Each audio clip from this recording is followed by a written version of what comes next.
3 ay ishkizdim. Çoğamanız.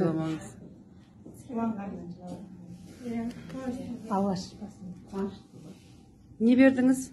Vitamin verdim. 3 ay vitamin içti.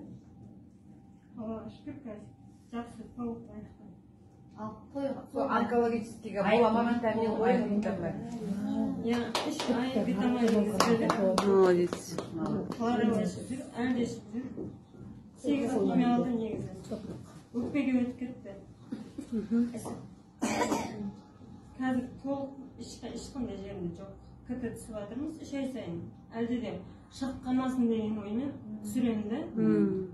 Негізінде май айында соңғы химияны алды. Майдан бастап мен химияның кезінде бердім витаминді. Сонда 3 айда мен результат көріп отырмын, қолмен жоқ денесінде. Май, июнь, июль, августте өзім жұмыс істеп бастадым, результат көргесін жұмыс істеп бастадым. Бәрімізде сол результат. Қазір түсіріп жатырмын 3 ай сайын, жоқ мүлде. Негізі аяқтан андай балтырда болған, жүре алмай қала ма деп те қорыққанбыз. Қазір өз аяғыммен онлайн оқуға көнбей мектепке барып оқыға. Не диагноз болады? Остеосаркома. Малолицевой голени деп айтады ғой, атауы.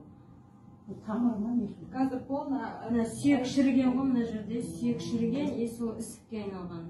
Қыс ауасында больницада сүйрем ем алып жүргенде өкпеге шығып кетті. Қан көтерді сразу. Метастаз тастады. Өкпесіне қайтадан химия аламын деп қорықтым. Қазір врачар не деп жатыр енді? Врачтардың қарауына мүлдем барып шақырмайды бізді. Түркістанда жүктеліп шақырмайды. Өзім барып бізді ктаған направление беріңіздер, Челябинге 3 ай сайын түсіріп жатырмын. Супер. Үзбей бер.